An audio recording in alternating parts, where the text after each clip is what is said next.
person has a culture, every child has a culture, and each culture has its own code.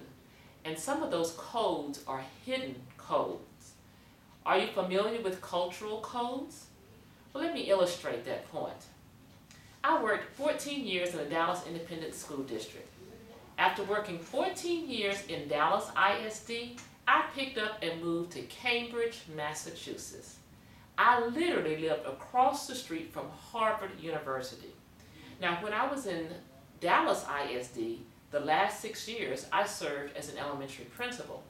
When I was in Cambridge, I was hired as a 4th grade teacher. So that when they assigned me to my class and to my building, I went up 2 weeks ahead of time to set up my room, to get everything prepared, because I hadn't done this in 6 years.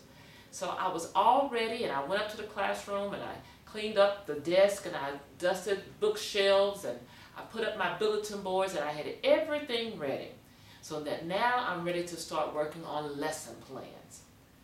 Well, the principal and the assistant principal both were in the building.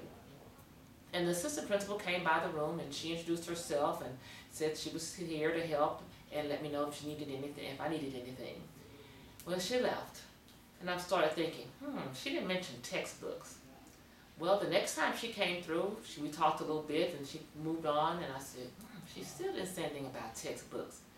And I said, well, you know what, I'll just kind of mosey down the hallways and look to see if I can't find the book room and find her there, and then just go ahead and ask her, can I check out my books? Well, I'll go up and down the hallways, but I can't find a book room.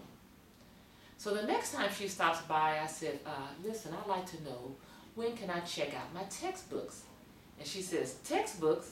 And I said, yes, I want to check out my textbooks so I can start working on my lesson plans.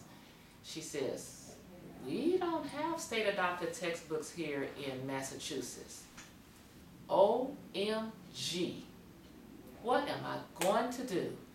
I'm coming from Texas, where in the school culture, textbooks are a state-adopted phenomenon. And I'm here in Cambridge, Massachusetts, and there are no textbooks?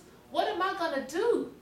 She says, well, each teacher has a certain allocation for books. And so if you look around in your classroom, you should see classroom sets in your classroom, and those would be your textbooks. So I go back to the classroom and look around, and sure enough, I found those stacks of old dusty books, and those were my textbooks. So I dusted them off and I got busy. Now, do you think everybody knew that I didn't know that they didn't have state-adopted textbooks in Massachusetts? Do you think they were going up and down the hall saying, have you seen that new teacher from Texas? Have you heard her talk? Have you heard that drawl? She doesn't know that we didn't have textbooks. Tell her we don't have textbooks and watch her flip out. Do you think they were making those kind of comments?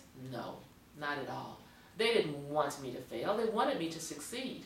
But they thought I knew that there weren't any textbooks. That was part of their culture. That was a cultural code. And you know what? I didn't know that I didn't know. So when we're working and we're interacting with children, we want to be mindful that each child has their own code and their hidden codes, and that we have our hidden codes as well. And we want to make sure that we teach the children and help them to understand and know about these hidden codes, these hidden cultural codes.